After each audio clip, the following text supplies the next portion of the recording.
Gas cylinder संपलाय म्हणून tension मध्ये आहात का? की मग बुकिंग करून सुद्धा अजून सिलेंडर मिळत नाहीये म्हणून डोक्याला हात लावून बसलात? पण एक सांगू, टेन्शन घेऊन काहीच होणार नाहीये. त्यापेक्षा काही उपाय सांगते, ते करून बघा. काय आहे, सध्या आखाती युद्धामुळे सगळीकडेच एलपीजी सिलेंडरचा तुटवडा निर्माण झालाय.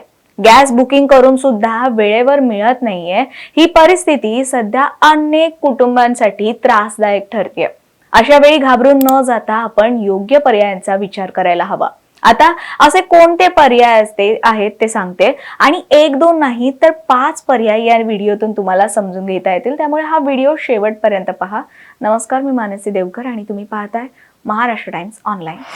एकीकडे घरगुती सिलेंडर मिळत नसल्यानं नागरिक चिंतेत आहेत, तर दुसरीकडे एलपीजी सिलेंडरचा तुटवडा नसल्याचं प्रशासनाकडून सांगण्यात येत आहे.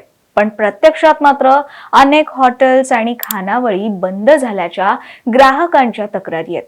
तर अनेक ठिकाणी लोकांनी गॅस सिलेंडर बुकिंग केलेले असले तरी वेळेवर डिलिव्हरी मिळत नाहीये.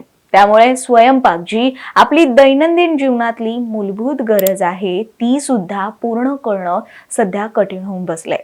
बरं, हा प्रॉब्लेम काय फक्त 4-5 घरांचा नाही झालाय, तर आज ही समस्या हजारो कुटुंबांसमोर निर्माण झाली आहे. अशा परिस्थितीत नेमकं काय करावं हे सुचतच नाहीये. तुमच्याही सोबत असंच काही झालं असेल तर कोणते पर्याय वापरावे हे समजून घेणं खूप गरजेचं आहे. तुम्हाला उपयोगी पडतील असे 5 सोपे पर्याय सांगते.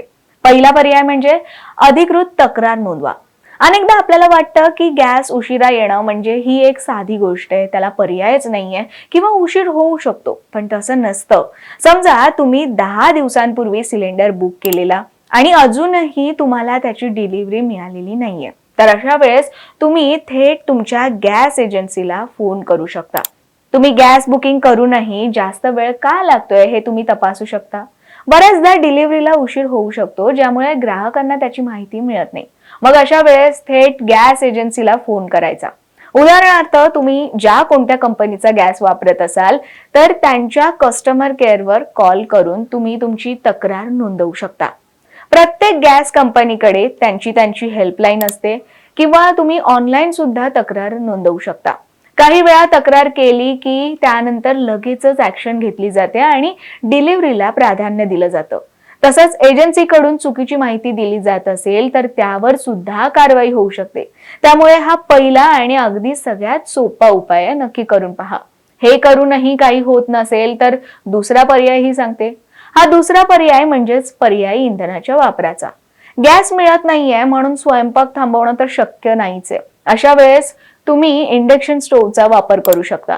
म्हणजे समजा सकाळी चहा किंवा नाश्ता बनवायचा असेल तर इंडक्शनवर भांड ठेवून अगदी सहजपणे ते बनवता येतं. तसंच सर्व स्वयंपाकही त्यावर करता येतो. हल्ली इंडक्शन स्टोव्ह स्वस्त मिळतात आणि वापरायला सुद्धा तसे सोपेच असतात. वीज असेल तर तुम्ही सहज स्वयंपाक करू शकता.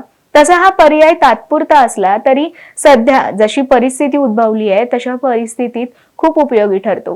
जर तुमच्याकडे मायक्रोवेव्ह असेल तर तुम्ही त्यातही काही पदार्थ गरम करू शकता, किंवा साधे सोपे पदार्थ सुद्धा मायक्रोवेव्ह मध्ये बनवता येतातच.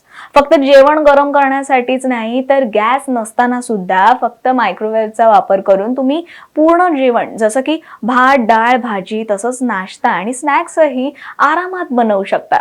यासोबतच तुम्ही आणखी काही पर्यायांचा वापर करू शकता, ज्यावर साध्या चहापासून तुम्हाला संपूर्ण जेवणाची सोय करता येईल. ते कोणते याची माहिती हवी असेल तर एलपीजी गॅस सिलेंडर ऐवजी 10 बेस्ट पर्याय यावरचा सविस्तर व्हिडिओ तुम्हाला पाहता येईल, ज्याची लिंक तुम्हाला डिस्क्रिप्शन बॉक्समध्ये मिळून जाईल. गॅस सिलेंडर मिळत नसेल तर आपण स्थानिक प्रशासन आणि ग्राहक मंचाची मदत घेऊ शकतो. वारंवार गॅस मिळण्यासाठी अडचण येत असेल आणि ही समस्या जर सुटतच नसेल तर ग्राहक न्यायालयात केस दाखल करू शकता. तक्रार करताना लक्षात ठेवा, आवश्यक कागदपत्र लागतात. ते म्हणजे gas connection number, booking receipt नाहीतर SMS, किंवा एजन्सीशी झालेला संभाषणाचा पुरावा जर असेल तर तो पुरावा म्हणून दाखवता येतो. ग्राहक मंचात अर्ज केल्यामुळे तुमच्या प्रॉब्लेमकडे अधिकृत पातळीवर लक्ष दिलं जातं.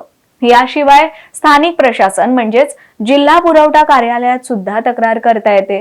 उदाहरणार्थ, जर तुमच्या परिसरात सतत गॅसचा तुटवडा होत असेल आणि गॅस एजन्सीकडून योग्य प्रतिसाद जर तुम्हाला मिळत नसेल, तर तुम्ही जिल्हा पुरवठा कार्यालयात तक्रार करू शकता. शिवाय आजकाल सोशल मीडियावर सुद्धा अनेक लोक तक्रारी मांडत असतात आणि कंपन्याही त्यावर फास्ट रिप्लाय देतात. पण थोडक्यात सांगायचं तर आधी गॅस एजन्सी, मग नंतर कंपनी हेल्पलाईन, त्यानंतर सरकारी पोर्टल किंवा पुरवठा अधिकारी आणि शेवटी ग्राहक मंच असा क्रम ठेवायचा. तुम्हाला नक्की मदत मिळेल. पुढचा पर्याय म्हणजे चौथा पर्याय, हा सुद्धा तुमच्या फायद्याचाच आहे. हा चौथा पर्याय म्हणजेच डबल सिलेंडर योजना घेण्याचा. डबल सिलेंडर योजना म्हणजे घरगुती एलपीजी गॅस ग्राहकांना एकाच कनेक्शनवर 2 सिलेंडर ठेवण्याची सुविधा मिळते. सर्वसाधारणपणे एका कनेक्शनवर एकच सिलेंडर मिळतो, पण या योजनेत 2 सिलेंडर प्लस एक रेग्युलेटर दिला जातो. एक सिलेंडर वापरताना दुसरा स्टॉक मध्ये ठेवता येतो.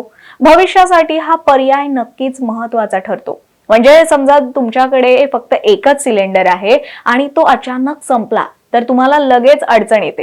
पण हेच जर तुमच्याकडे 2 सिलेंडर असते तर एक संपल्यानंतर तुम्हाला लगेचच दुसराही वापरता आला असता. आणि एवढंच नाही तर त्याच वेळी तुम्ही रिकाम्या सिलेंडरचं बुकिंग सुद्धा करू शकता. आहे की नाही हा बेस्ट ऑप्शन? यामुळे अचानक गॅस संपल्यामुळे होणारी तारांबळ सुद्धा उडत नाही. सण किंवा मग इमर्जन्सीच्या वेळेस आपली अडचणही होत नाही. यामुळेच हा उपाय दीर्घकालीन आहे आणि फायदेशीर सुद्धा आहे. हे डबल सिलेंडर मिळवण्यासाठी काय करायचं ते सुद्धा सांगते. यासाठी तुमच्या गॅस एजन्सीकडे अर्ज करता येतो. एक म्हणजे तुमच्या एलपीजी गॅस एजन्सीकडे जायचं, त्यांना डबल सिलेंडरसाठी विनंती करायची.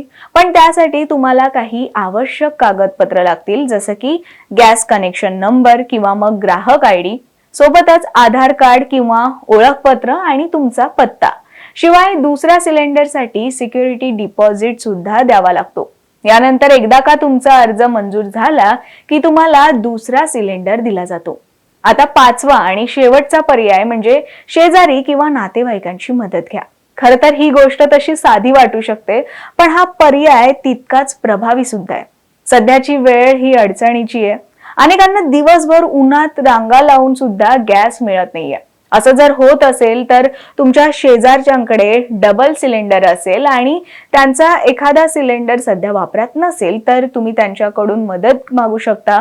काही दिवसांसाठी तुम्ही त्यांच्याकडून मदत घेऊ शकता किंवा तुमच्या नातेवाईकांकडून सुद्धा मदत घेऊ शकता. काही दिवस नातेवाईकांकडून तात्पुरता सिलेंडर घेऊन स्वयंपाकाची सोय करू शकता. कठीण काळात अनेक लोक मदत करतातच. काही वेळा 2 कुटुंब मिळून एकत्र स्वयंपाक करतात आणि यामुळे गॅसची बचत होते, सोबतच अडचणही कमी होते. तसा हा पर्याय थोडा सामाजिकच आहे, पण इमर्जन्सी असेल तर मदतीचा हात मिळतोच. शेवटी परिस्थिती कोणतीही असो, घाबरून न जाता शांतपणे मार्ग काढा. संकट असली तरी मार्गही असतातच. फक्त थोडं योग्य नियोजन केलं की सहज मार्ग मिळतो. त्यामुळे गॅस सिलेंडर मिळत नसल्याची समस्या असेल तर हे पर्याय नक्की वापरून पहा आणि आपल्या जवळच्यांना सुद्धा हा व्हिडिओ नक्की शेअर करा. आणि अशाच व्हिडिओ पाहण्यासाठी महाराष्ट्र टाइम्सच्या YouTube चॅनलला सबस्क्राईब करा, फेसबुक पेजला लाईक आणि फॉलो करा.